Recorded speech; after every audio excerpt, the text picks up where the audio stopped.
Hello viewers, in this video tutorial of ours, we will be dealing with the various types and classification of transposable genetic elements, also known as the transposons or the jumping genes.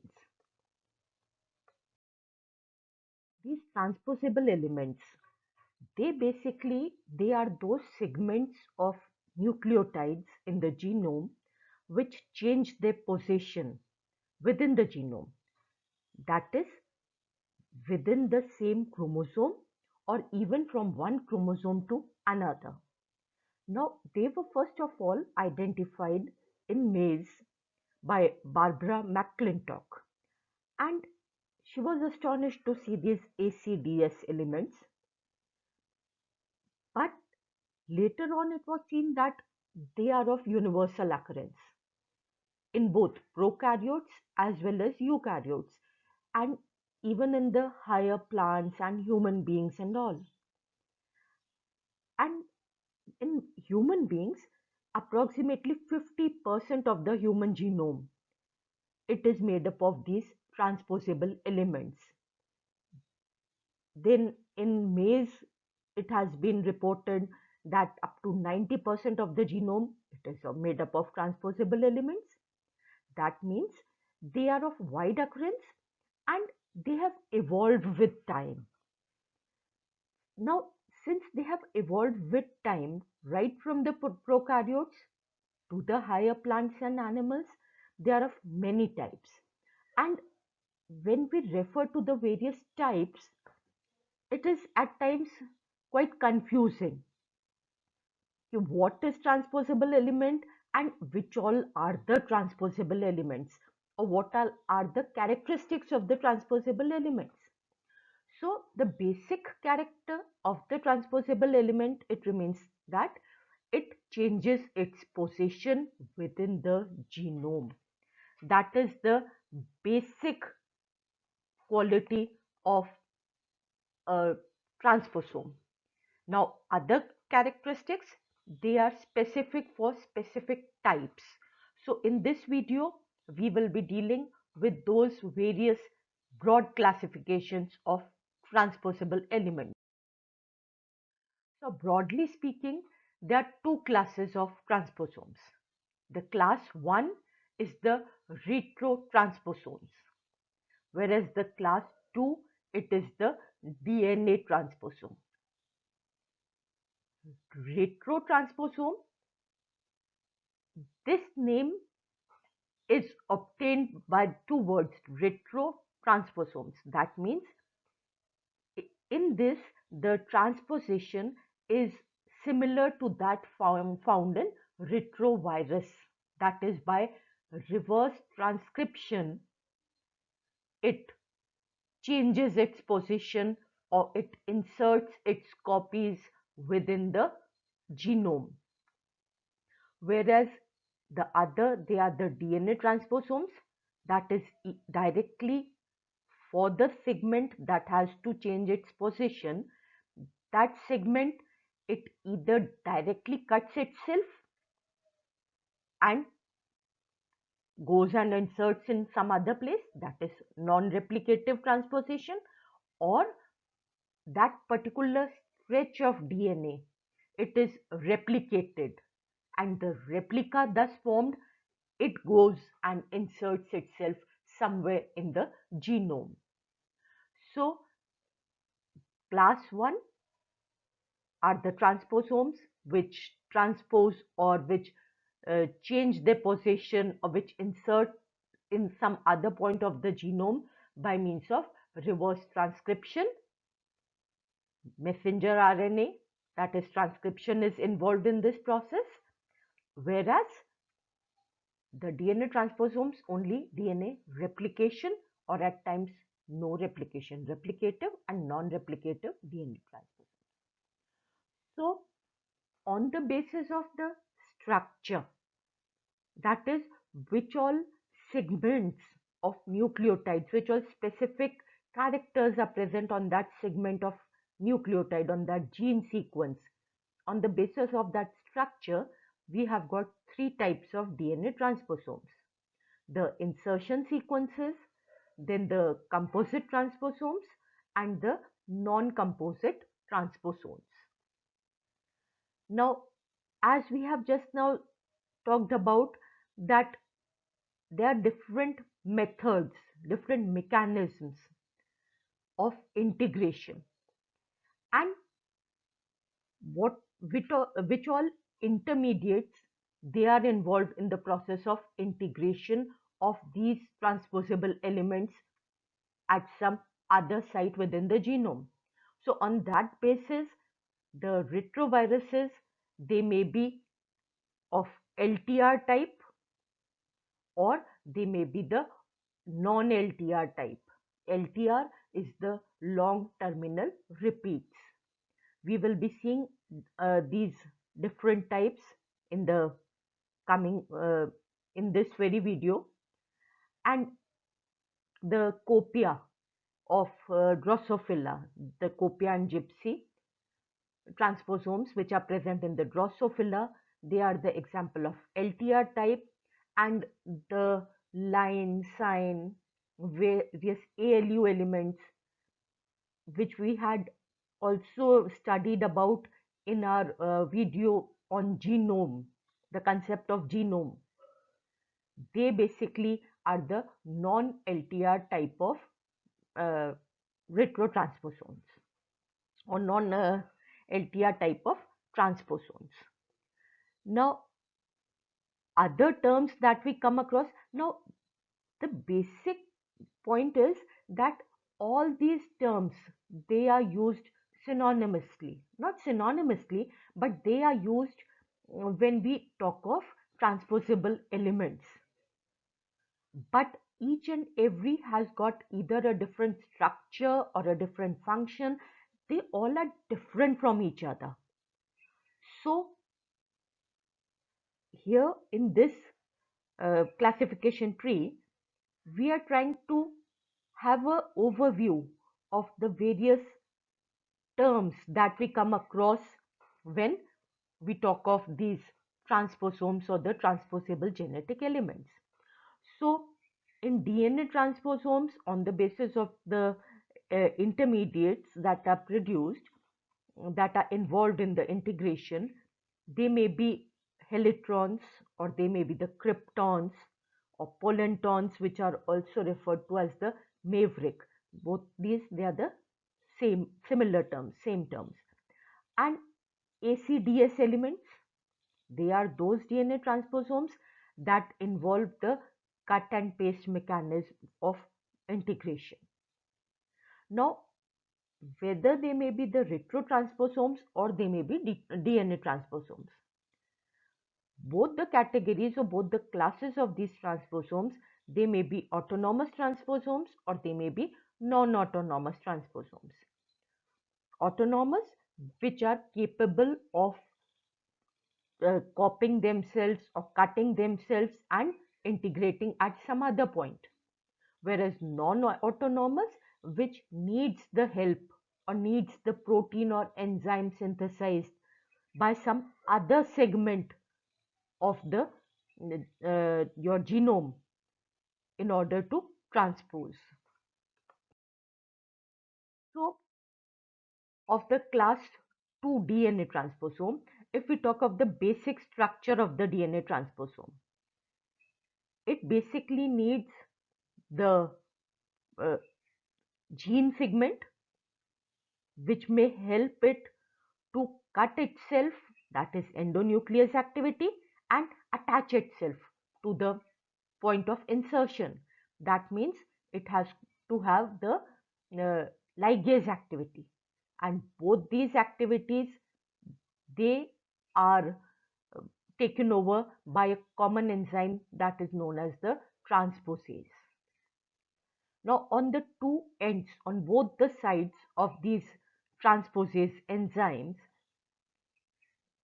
there are certain sequences बिल्कुल adjacent to these genes. Apart from transposases, other genes may also be present in the central part, and adjoining these gene part or the gene segment, we have got the terminal inverted repeats, TIRs. The TIRs on the two side, they are mirror image of each other. They are complementary to each other. Here see ATCGCA and over here ATCGCA. Similarly, this part is the mirror image of this part. So in this manner, we have got these terminal inverted repeats which are required to recognize the transposable element. And on either side of transposomes, there are present certain flanking direct repeats. Now, these flanking direct repeats, they help in the insertion or part of these transposable elements. They have a role over there. And apart from that, once if non-replicative transposition is taking place and these transposable elements, they are excised from this point. While excision, the excision will take place from this terminal inverted repeat to this terminal inverted repeat segment. So what we are left with are these flanking direct repeats. So they are a type of footprints of the presence of some jumping gene or at that site at some point of evolution. And in certain cases, these flanking direct repeats, they even uh, have certain role in, means because of the presence, the expression of the gene in which uh,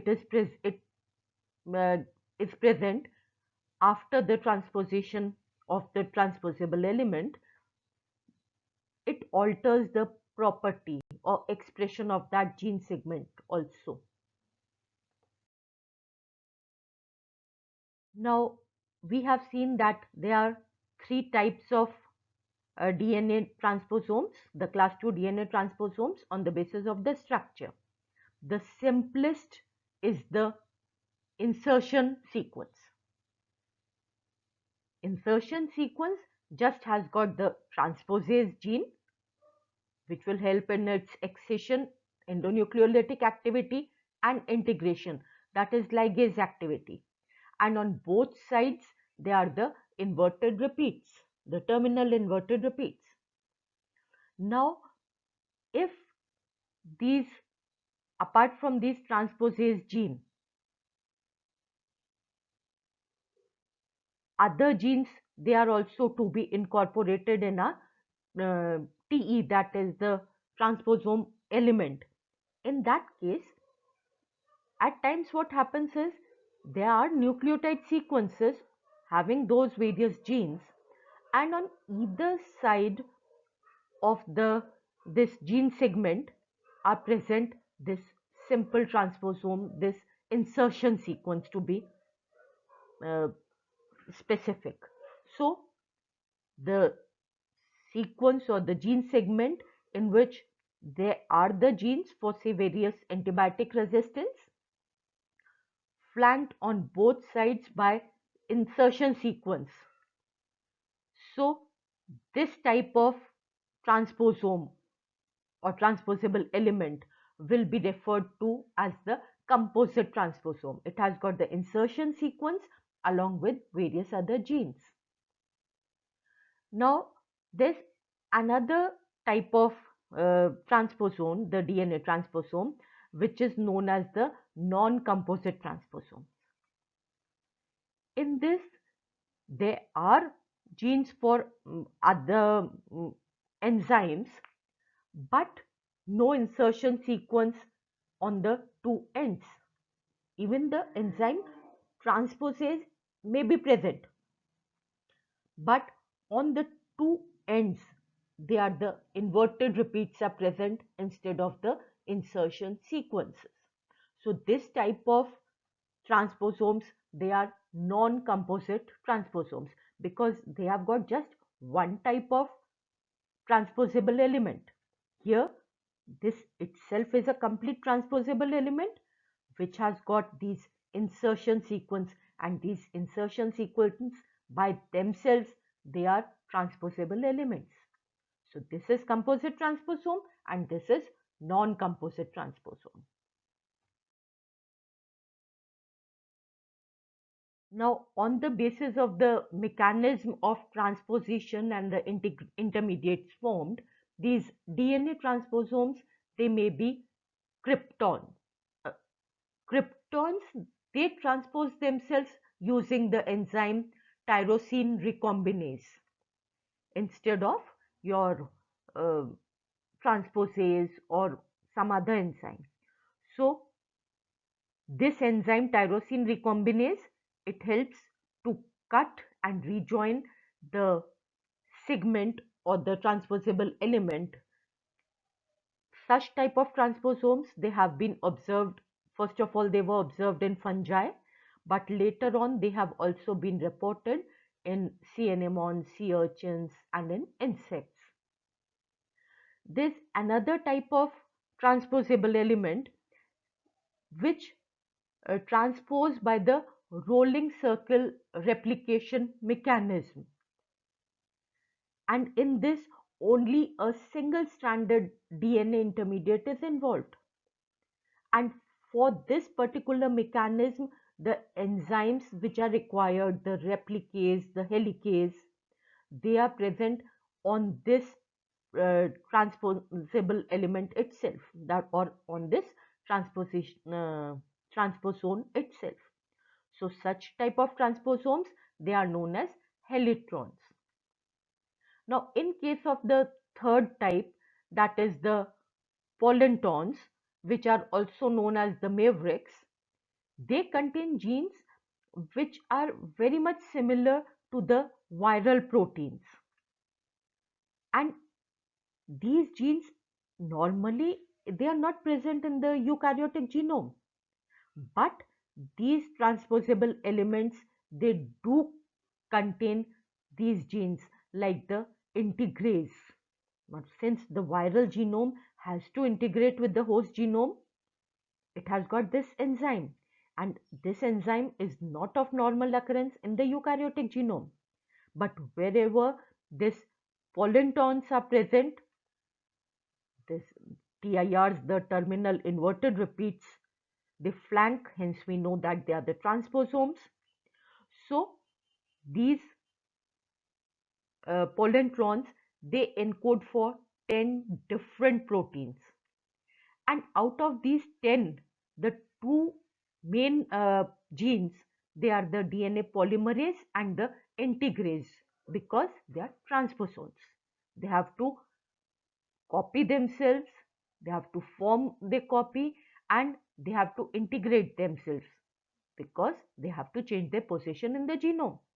So they have derived their name pollenton, Polin. So pollenton name has been derived from these two enzymes, DNA polymerase and the integrase. Now, if we talk of the retrotransposomes, that is those transposomes which have got or which whose transposition mechanism, it is very much similar to that of retrovirus.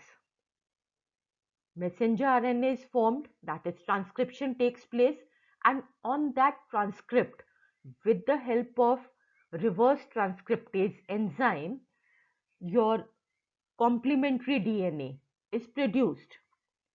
So such type of transposition mechanism, the transposomes which involve retrotransposition mechanism, they are classified in the subgroup class 1. So on the basis of the mechanism of transposition and the intermediates, these they may be the LTR retrotransposomes or the non-LTR retrotransposomes. Now see here, it is the structure of a typical retrovirus, and these gag sequences, they are present, and these sequences, they are also present in our retrotransposomes. Apart from that, the endonuclease activity, the enzyme for endonuclease activity, the enzyme for reverse transcriptase formation, not the enzyme, sorry, the gene for the reverse transcriptase formation, these genes, they are the essential part of the retroviral genome.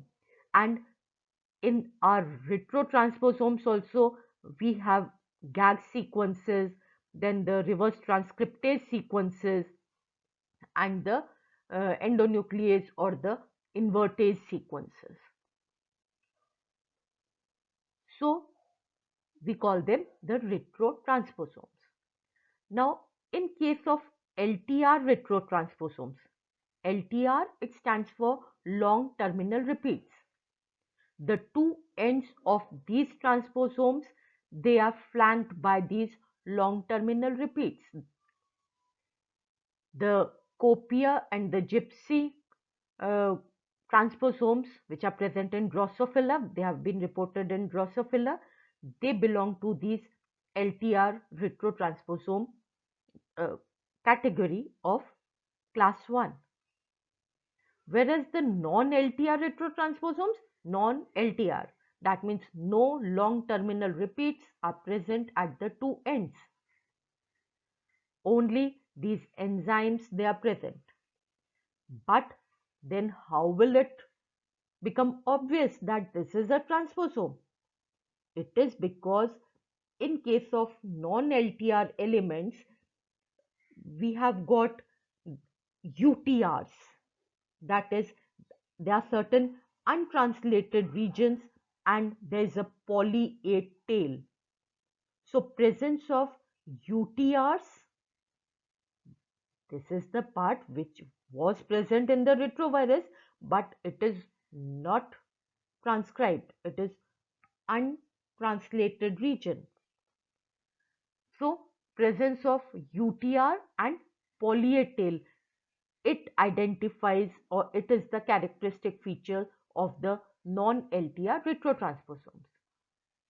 Now, if they are long sequences, then they are the long in LINES lines, and if they are short sequences, if the size is small, then they are the signs about which we have dealt in detail in the genome, the concept of genome video. Now, one thing that is quite interesting at this point is that in humans, the non-LTR transposable elements, they are the only active class of transposomes.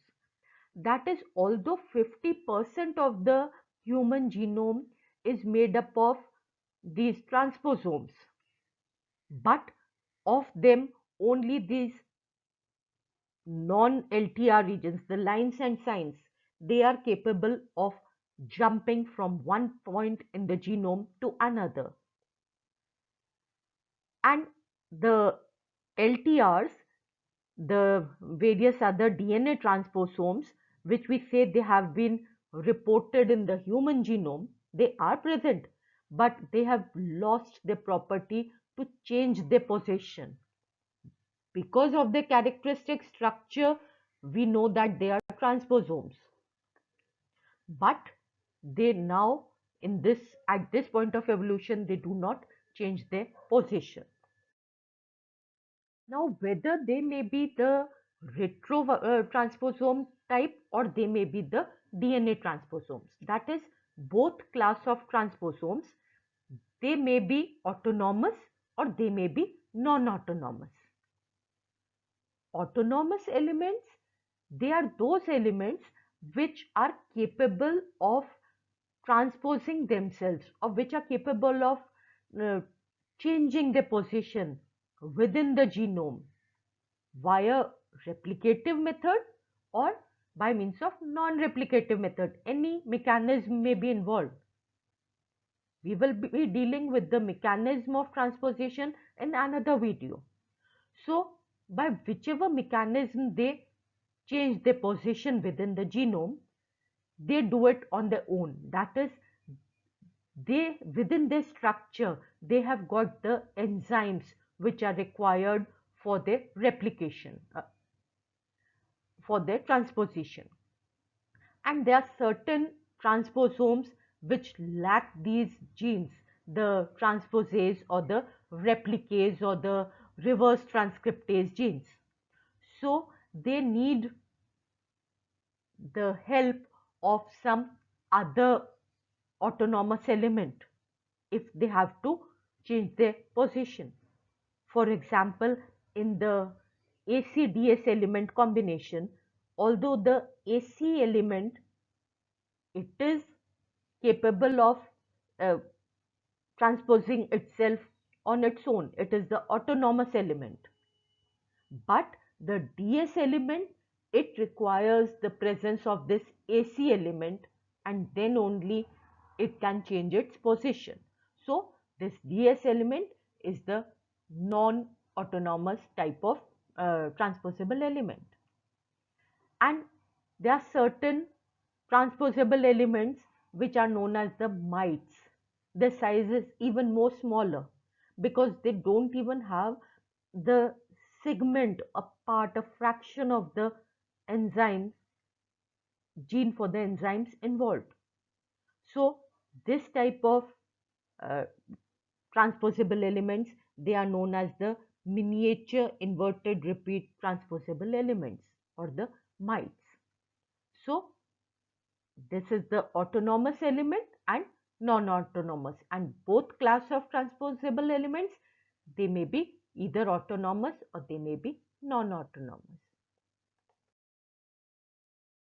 So what all we have studied in this video, it is basically in the present system of classification that is followed. The classes, they are defined on the basis of the transposition intermediates, whether RNA is involved or whether directly DNA, it transposes itself. So class 1 and 2. Now these classes, on the basis of the intermediates involved and on the basis of the mechanism of integration, various subclasses are there that we have seen. For class 1, they may be the non-LTRs and the LTRs, while for the DNA transposomes, they may be the helitrons or the segments which cut and paste themselves, or kryptons or the polentons. And then the families and the superfamilies, they have been defined on the basis of the origin. What is the, from where these transposomes they have evolved, that is on the basis of their origin and evolution, on the basis of their phylogeny. These different lines, signs, ALU is a type of sign which is very prevalent in human genome. Then the copia, the gypsy, the ACDS elements, these are the terms that we come across. And the purpose of including this table in this video is to have a view of all these different types of transposomes or these different type terms that we come across in a single view. In the next video, we will be dealing with the method or the mechanism of transposition, how this transposition takes place.